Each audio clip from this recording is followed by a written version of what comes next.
The crystal ballroom of the Rosewood Hotel sparkled with 1,000 points of light, each crystal chandelier casting rainbow prisms across the faces of elegantly dressed guests. I stood in the shadows near the entrance, watching the scene unfold before me like some bizarre theater production. The bride, my sister Olivia, floated through the crowd in her designer wedding gown, accepting congratulations with practiced grace. Our parents, George and Margaret Wilson, followed in her wake like proud satellites, their faces glowing with the kind of joy they'd never shown for me. "Just sign here, Ms. Martinez," the wedding coordinator whispered, extending a tablet with the final payment authorization for the venue. I suppressed a smile at the false name I'd used to purchase the Rosewood Hotel chain 3 years ago. If only they knew that Elena Martinez, the mysterious hotel magnate, was actually Elena Wilson, the daughter they declared dead a decade ago. I scrawled my signature and handed back the tablet, adjusting the elegant mask that covered the upper half of my face. The masquerade theme had been Olivia's idea, though I doubted she realized how perfectly it served my purpose. Behind their own masks, not even my parents recognized the daughter they'd erased. The ceremony was beautiful, I murmured to the coordinator, my voice carrying the slight Spanish accent I'd cultivated for my Elena Martinez persona. "Your staff has done an excellent job." She beamed at the praise, unaware that I signed her paychecks. "Thank you, Ms. Martinez. We're so honored you came personally to oversee the Wilson wedding. They're one of Boston's most prominent families, you know." I knew all too well. The Wilsons had been Boston aristocracy for generations, their shipping empire dating back to the 1800s. That legacy of success and perfection had been everything to my parents, and the reason they found it so easy to erase their defective daughter. My crime? Refusing to marry the man they'd chosen for me, the heir to a rival shipping company. At 22, fresh out of business school with dreams of modernizing the family company, I dared to suggest that arranged marriages were outdated, that maybe the shipping industry needed innovation more than it needed mergers through matrimony. The argument that followed still echoed in my nightmares. My father's rage, my mother's cold disappointment, and finally the ultimatum: marry Jonathan Porter or be cut off completely. I chose freedom. The next morning, I emptied my trust fund, a mere $50,000 they'd forgotten to freeze, and disappeared. I spent the first month in a cheap motel, teaching myself everything I could about modern business practices, digital transformation, and venture capital. I changed my appearance, adopted a new accent, and built Elena Martinez from scratch. What I didn't know then was that my parents had chosen to deal with my departure in the most dramatic way possible. Instead of admitting their daughter had defied them, they told everyone I died in a sailing accident off the coast. They even held a funeral, complete with an empty casket and tearful eulogies about their beloved Elena, taken too soon. I learned about my own death 6 months later when I tried to contact my younger sister. The email I sent bounced back, but not before I saw her social media profile picture, Olivia in black, standing beside our parents at my memorial service. That was the moment Elena Wilson truly died and Elena Martinez was born. "Ms. Martinez?" The coordinator's voice pulled me back to the present. "Would you like to be seated for dinner?" I nodded, following her to a table near the back of the ballroom. Close enough to observe everything, far enough to maintain my cover. The irony of paying for my sister's wedding venue and owning the mansion our parents still lived in wasn't lost on me. Over the past decade, I'd systematically purchased every property the Wilsons used, every hotel they frequented, and a controlling interest in most of their business partners. They just didn't know it yet. My father's voice suddenly carried across the room, loud enough to reach my table. "Everyone, if I could have your attention, please." The crowd quieted as George Wilson raised his champagne glass. He cut an impressive figure in his tuxedo, silver hair gleaming under the chandeliers. 10 years had added distinguished lines to his face, but hadn't diminished his commanding presence. "Today is a day of joy, celebrating the marriage of my only daughter, Olivia, to the love of her life." Only daughter. The words hit like a physical blow, even after all these years. "But it's also a day tinged with bittersweetness," he continued, his voice thick with practiced emotion. "I can't help but think of our beloved Elena, Olivia's sister, who left us far too soon. She would have loved to see this day." Beside him, my mother dabbed at her eyes with a monogrammed handkerchief, the perfect breathing mother still mourning her lost child. If only they knew that lost child was sitting 30 feet away, controlling more wealth and power than the Wilson family had accumulated in 6 generations. A server appeared at my elbow. "More champagne, Ms. Martinez?" I accepted the glass, using the moment to collect myself. I hadn't come here for revenge, or at least, that's what I told myself. I'd built my empire through genuine innovation, transforming struggling businesses into modern powerhouses. The fact that I now controlled most of my family's business interests was just convenient. Such a shame about their older daughter. The elderly woman seated beside me whispered, clearly hoping to share gossip with the mysterious hotel owner. The poor girl died in a sailing accident. They say she was quite troubled before the end, defying her parents, refusing a brilliant marriage match. Some even whispered she might have, you know. She made a vague gesture. Done it on purpose. My fingers tightened around the champagne flute. Of course they'd implied my death was suicide. It fit their narrative of the rebellious daughter who couldn't handle the pressure of their expectations. Better than admitting the truth, that I'd chosen freedom over their suffocating control. The sound of clinking glass drew everyone's attention. Olivia had stood to make her own speech, her new husband beaming beside her. My little sister had grown into a stunning woman, though her beauty had a brittle quality that reminded me of our mother. "Thank you all for being here today," she began, her voice carrying the same finishing school polish I'd once been forced to learn. "As Father said, this day is perfect in almost every way. The only thing missing is my dear sister Elena." I took a slow sip of champagne, watching her performance. Elena was more than my big sister. She was my best friend, my protector, my role model. Olivia's voice wavered perfectly. "When we were little, she used to tell me that anything was possible if you were brave enough to chase your dreams.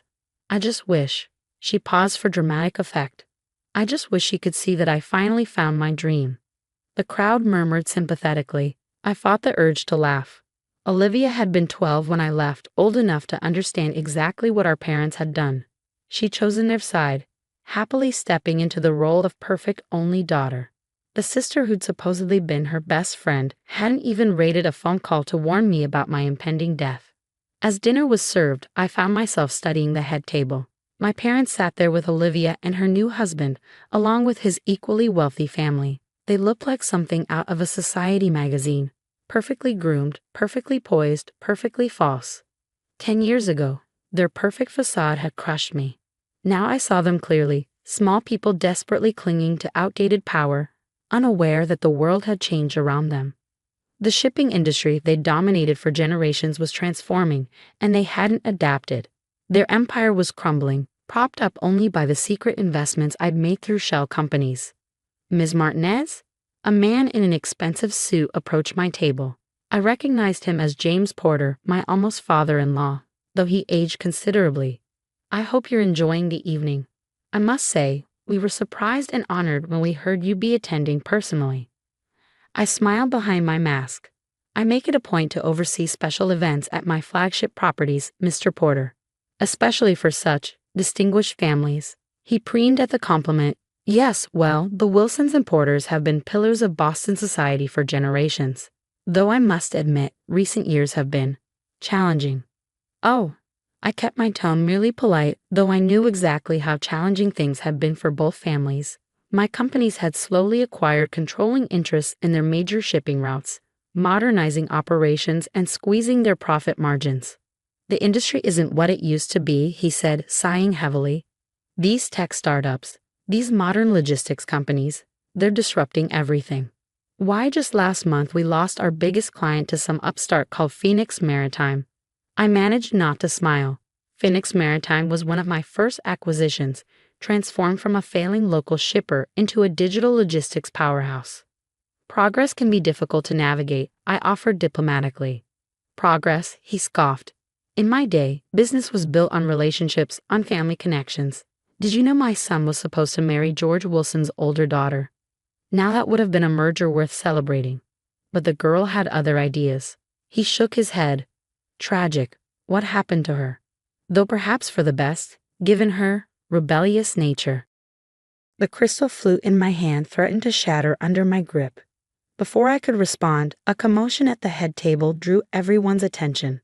My mother had stood up suddenly, swaying slightly, Apparently the champagne had flowed too freely. I simply must say, she announced, her voice carrying that peculiar precision of the elegantly drunk.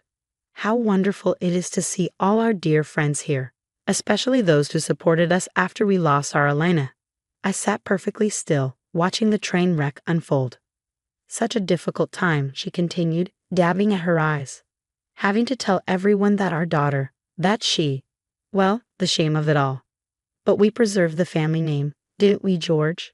We gave her a proper send-off, even if she didn't deserve. Margaret. My father's voice cut through her rambling like a steel blade. Perhaps you should sit down. But the champagne had loosened something in my mother's perfect facade. Oh, but darling, I simply must tell Ms. Martinez what an honor it is to have her here. Such a successful woman, and self-made at that. Nothing at all like our poor Elena, who thought she could reject her family obligations and succeed on her own. She laughed, the sound brittle as breaking glass.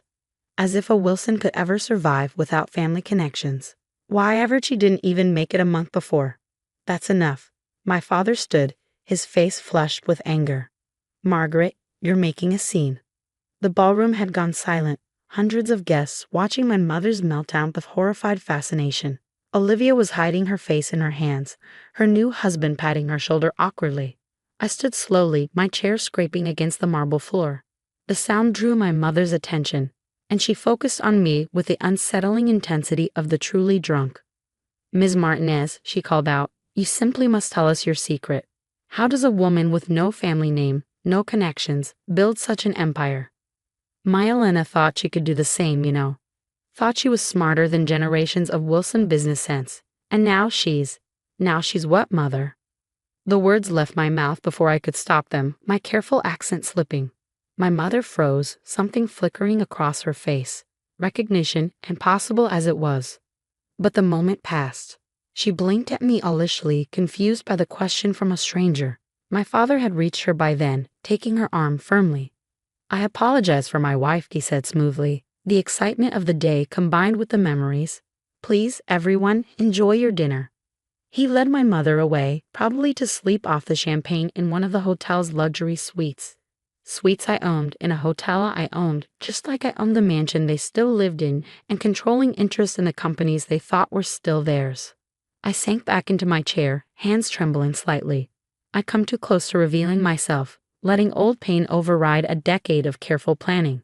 The elderly woman beside me patted my arm sympathetically. Don't mind them, dear, she said. Old money families like the Wilsons, they can't handle change. Today's world belongs to people like you, self-made, forward-thinking. Why, I heard your hotel chain is expanding into shipping and logistics now. Among other things, I murmured, recovering my accent. She had no idea that my hotel chain was just the tip of the iceberg. Through various shell corporations and holding companies, Elena Martinez controlled an empire worth billions, built specifically to systematically dismantle everything the Wilsons had ever valued. The rest of dinner passed in a blur of small talk and subtle observation. I watched my sister dance with her new husband, my father smooth things over with embarrassed guests, my mother nowhere to be seen. They looked exactly like what they were, relics of a dying era, clinging to appearances while their real power slipped away. When I finally stood to leave, the wedding coordinator rushed over. Ms. Martinez, will you be staying the night? We've prepared the presidential suite. No, I said quietly, watching my father lead a round of toasts. I think I've seen enough family drama for one evening. She laughed nervously, clearly uncertain how to respond to her boss's dry tone. I handed her a thick envelope, a wedding gift for my sister, though she'd never know who it was really from. Make sure the bride and groom have everything they need, I instructed, and send some water and a spear into Mrs. Wilson's room. She'll need it tomorrow. As I walked out of the crystal ballroom, I heard my father's voice one last time, to family, the most precious thing we have. I didn't turn around. Elena Wilson was dead, after all, they'd made sure of that themselves. But Elena Martinez was very much alive, and she was just getting started. In my car, I pulled out my phone and dialed my assistant. Maya, execute phase 2. It's time the Wilsons learned exactly who they're dealing with. The next few weeks would change everything. But that's another part of the story. The morning after Olivia's wedding, I sat in my penthouse office overlooking Boston Harbor. watching the Wilson shipping vessels crawl across the water like tiny, obsolete insects. My mother's drunken outburst had accelerated my timeline, but perhaps that was for the best. 10 years of silent accumulation had positioned all the pieces perfectly. Now it was time to play the game. The numbers are in from last night, Maya announced, entering with her tablet. My assistant of 8 years was the only person who knew both Elena Martinez and Elena Wilson. The Wilson Porter wedding cost them just over $300,000. They put it all on credit. I nodded, unsurprised. And their current financial position? Critical. Maya pulled up detailed spreadsheets. Wilson Shipping's quarterly losses have hit $12 million. They've mortgaged everything they own, which technically means they've mortgaged everything you own since you hold all their properties through shell companies. They're 3 months behind on payments to Phoenix Maritime, which means they're 3 months behind on payments to me. I finished. What about the Porter merger they're counting on? James Porter's company isn't in much better shape. The merger would be like tying 2 stones together and expecting them to float. I smiled, remembering James Porter's condescending comments at the wedding. The man who'd once thought himself worthy of arranging my marriage was now drowning in debt, his company hemorrhaging clients to my more efficient operations. Send notices to all their major clients, I instructed. It's time for Phoenix Maritime to raise its rates. Let's see how many stay loyal to outdated shipping methods when modern logistics could save them millions. Maya made a note, then hesitated. There's something else. Your father has called an emergency board meeting for Wilson Shipping, tomorrow morning. Finally. I've been waiting for this moment, carefully orchestrating it through a decade of strategic moves. Prepare the paperwork. It's time for Elena Martinez to make her first public appearance at Wilson Shipping. Are you sure? Maya's concern was evident. Once you start this. They buried their daughter to save face, I said quietly. Now they'll learn exactly what that decision cost them.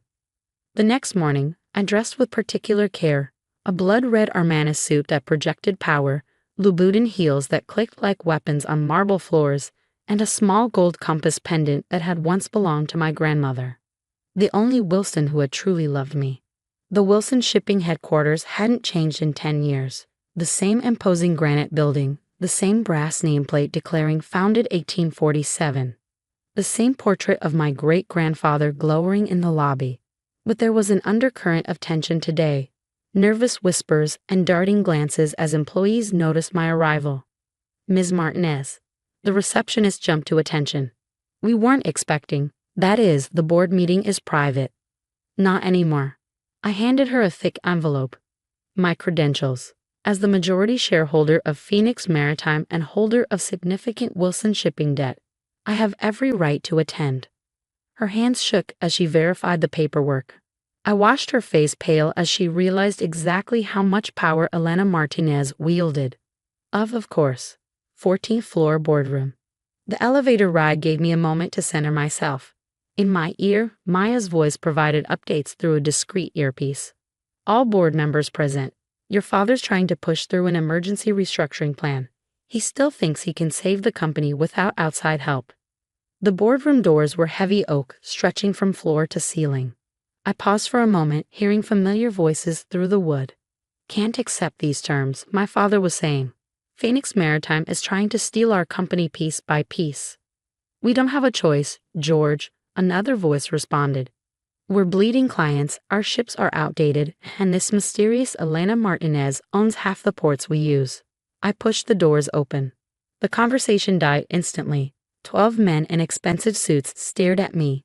Old money, old power, old ideas. At the head of the table, my father stood frozen mid-gesture, his face darkening as he recognized the woman who'd attended his daughter's wedding. Ms. Martinez, he managed finally. This is a private meeting. Not anymore. I strode to the table, my heels echoing in the silence. Please don't let me interrupt your discussion of my company's terms. Your company? He spat the words. Phoenix Maritime is nothing but an upstart using digital gimmicks to steal established clients.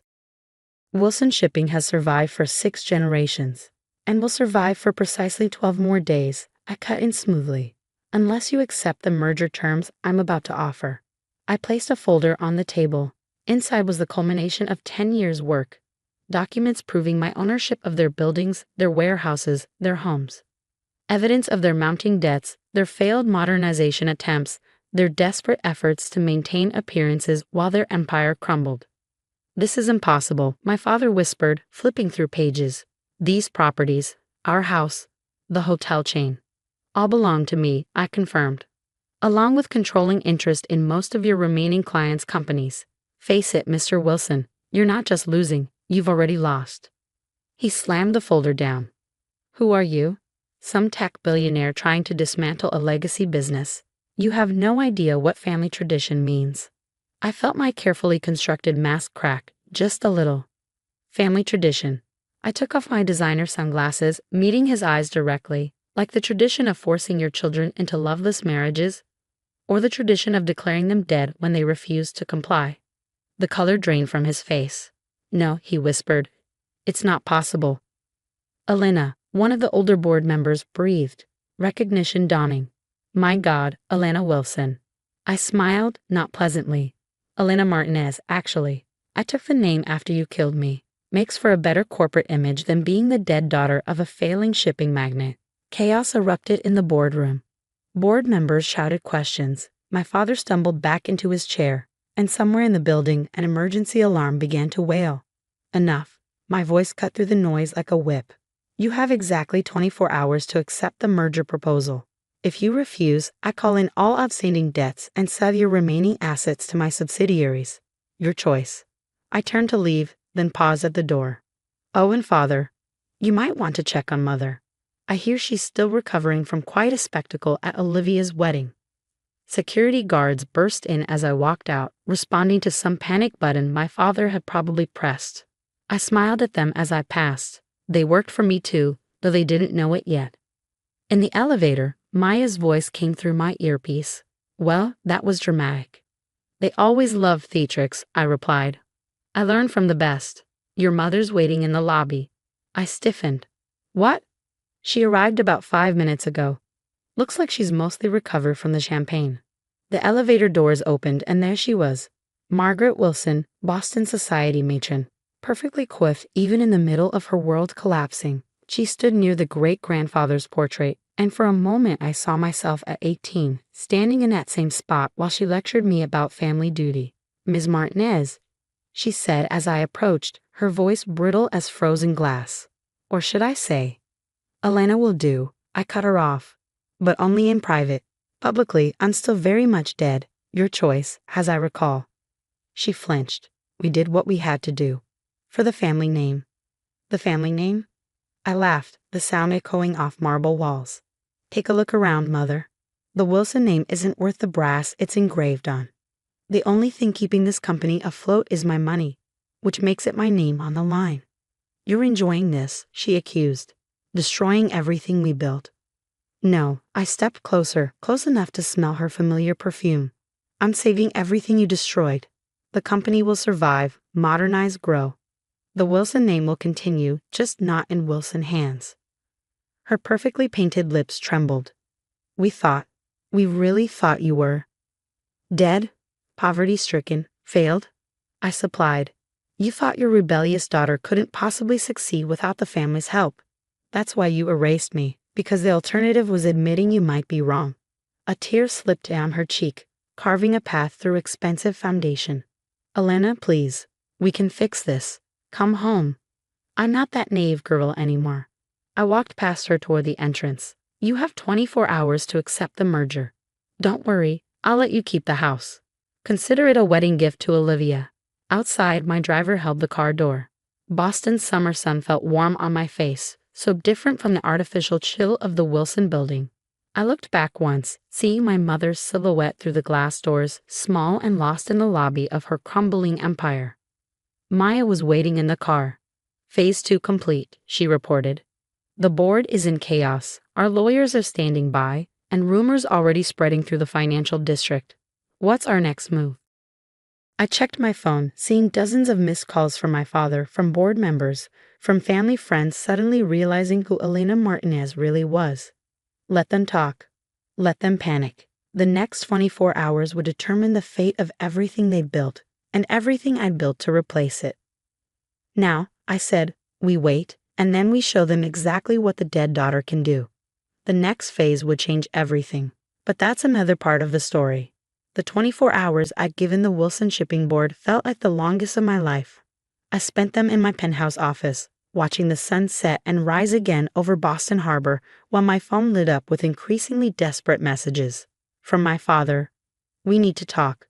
This isn't the way." From various board members, "Let's discuss terms privately." From family friends, "Elena, darling, we never believed." From Olivia, surprisingly, "Is it really you?" I answered none of them. Instead, I focused on the final pieces of my plan, making sure every detail was perfect. The media had already caught wind of the story. Boston's supposedly dead heiress returning as a billionaire CEO to take over her family's company. The headlines wrote themselves. The Wall Street Journal is on line 1, Maya announced, entering with fresh coffee. They want an exclusive. Not yet. I took the coffee, breathing in its familiar comfort. Let them speculate for now. The real story comes after the board's decision. And if they refuse the merger? I smiled, remembering my mother's face in the lobby. They won't. Right on cue, my phone buzzed with a message from the board's secretary. The vote was in. Unanimous acceptance of Phoenix Maritime's merger terms. My father hadn't even voted against it. Perhaps he finally recognized the inevitable. Set up the press conference, I told Maya. 2 hours, main lobby of Wilson Shipping. Tell them Elena Martinez will be making a major announcement. And Elena Wilson. I touched the compass pendant at my neck, thinking of my grandmother. She's done hiding. The lobby was packed by the time I arrived. Reporters jostled for position, cameras flashed, and a crowd of Wilson Shipping employees lined the balconies above. My father stood with the board members on a small stage, looking like he aged a decade overnight. I made them wait 10 minutes, a small petty pleasure, but I'd earned it. When I finally walked in, the crowd fell silent. I wore Wilson blue today, a power suit that matched the company's logo, with my grandmother's compass catching the light. No more hiding behind sunglasses or Spanish accents. "Thank you all for coming," I began, stepping to the podium. "My name is Elena Martinez, or, as some of you might remember, Elena Wilson." The room erupted.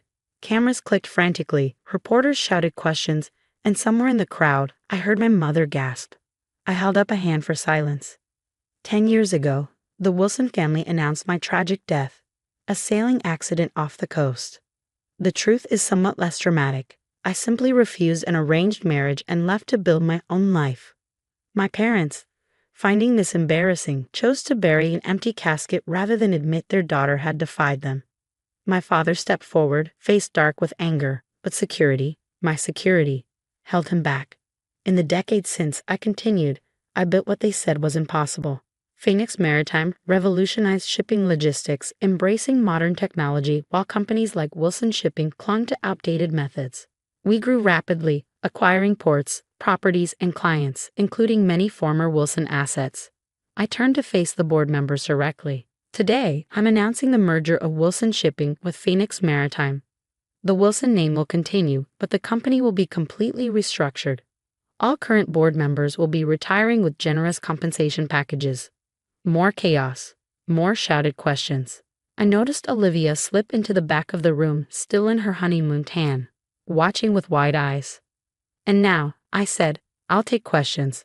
Ms. Wilson, did your family know you were alive?" "No, they were quite committed to my death." "Ms. Martinez, how did you build your empire?" "The same way I would have modernized Wilson Shipping, had I been allowed, by understanding that tradition without innovation is just slow decay." "Mr. Wilson, your response to your daughter's return?" My father stepped forward, and for a moment I saw something crack in his proud facade.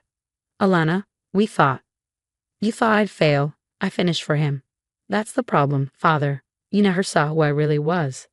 He aged another decade before my eyes. "We did what we thought was right." "No," I corrected quietly. "You did what was easy. Erasing you was easier than admitting I might have had better ideas. Declaring me dead was easier than explaining why I left. Even now, giving up control is easier than watching your company collapse under its own weight." "Elena," my mother's voice, somewhere in the crowd. "Please." I ignored her, addressing the reporters again. "The merged company will retain the Wilson name out of respect for its history. But make no mistake, this is a complete transformation. We're moving into the future, whether the old guard likes it or not. More questions flew, but my attention was caught by Olivia pushing through the crowd. She looked different from the polished bride of 2 days ago, younger somehow, more like the sister I remembered. You were there, she said, reaching the stage. At my wedding. You watched us all. Pretend to mourn me. I raised an eyebrow. Yes. I knew. Her voice dropped so only I could hear. Sometimes I'd look at old pictures and think I saw you in the background. At charity events, business functions, I thought I was going crazy. You aren't. Why didn't you tell me? Back then, when they first. Would you have kept my secret? I studied her face, seeing the answer. No, you were always their perfect daughter. The one who'd never disobey. She flinched. I was 12. Old enough to know right from wrong. I softened slightly, seeing real pain in her eyes. But young enough to be afraid of ending up like me. A tear slipped down her cheek. I missed you.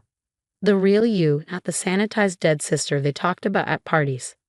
For the first time, I felt my own composure crack. I missed you too, but I couldn't be who they wanted. I had to be myself. Ms. Martinez. A reporter's shout broke the moment. What happens to the Wilson family now? I turned back to the crowd, professional mask firmly in place. They'll retain their personal assets, those that aren't already legally mine, and receive fair compensation for their shares. I'm not here for revenge. I'm here to save a company that lost its way. And the family relationships. I looked at my father, defeated on his stage, my mother crying quietly in the crowd. Olivia, torn between the sister she'd lost and the parents she'd chosen. Some things, I said quietly, can be fixed with money or business deals. The Wilsons declared their daughter dead rather than accept her choices. That doesn't go away just because she came back successful. The press conference wound down after that. Reporters got their sound bites, photographers got their shots of the prodigal daughter triumphant, and gradually the crowd dispersed. I stayed on stage, watching my parents huddle with their lawyers while Olivia hovered uncertainly between us. Maya appeared at my elbow. The papers are ready to sign. Private conference room. I nodded. Give me a minute.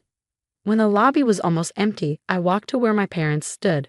Up close, they looked old and tired, nothing like the towering figures of my childhood. The lawyers will explain everything, I said professionally. You'll be comfortable.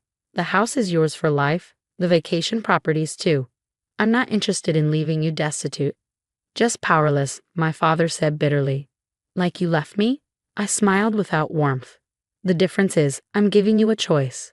Sign the papers, accept a comfortable retirement, maybe even try to rebuild something resembling a real family relationship. Or fight me, lose everything, and prove that pride really is more important than blood. My mother reached for my hand. I let her take it, feeling her expensive rings press into my palm. We thought we were protecting you, she whispered. The business world, it's so hard for women. I pulled away. I know exactly how hard it is. I succeeded not because of the Wilson name, but because you forced me to fight without it. Olivia stepped forward. Elena, what about me? You're my sister, I said simply. My door is open when you're ready to know me as I am, not who they wanted me to be. I turned to go, then paused. Oh, and mother, the next time you're drunk at a party in my hotel, try not to brag about how you erased your daughter. It's bad for both our reputations. The paperwork took less than an hour. Signatures were scratched, hands were shaken, and just like that, Wilson Shipping belonged to the daughter they'd buried. The company would keep its name but nothing else. New board, new methods, new future. Later that night, I stood in my office watching the Wilson ships in the harbor. Soon they'd be repainted with the Phoenix Maritime logo, upgraded with modern technology, integrated into my larger transportation network. The Wilson legacy would live on, just not in the way my parents had imagined. Maya brought a bottle of champagne. To the merger. To the truth, I corrected, taking a glass. Sometimes it takes a death to bring it to life. Your sister's been calling, she said carefully, and your grandmother's compass. I touched the pendant. Grandma knew. She left me this compass the day before I disappeared, said sometimes the right path isn't the easy one. Smart woman. She would have loved seeing this. I sipped the champagne, remembering. She always said the Wilson pride would sink us faster than any storm. My phone buzzed. Olivia again. This time I answered. Can we talk? She asked quietly, Really talked, just us? I looked out at the harbor where the Wilson ships floated in darkness. Come over. It's time you saw who your sister really is. After I hung up, I asked Maya to order dinner for two. It would be a long night of explanations, of bridging the gap between the sister who died and the woman who rose from those ashes. But maybe, just maybe, something good could come from all this. I wasn't Alana Wilson anymore. That girl had died exactly as her parents claimed. But Elena Martinez was stronger, successful beyond their wildest fears, and finally, absolutely free. The merger would save their company. The money would save their lifestyle.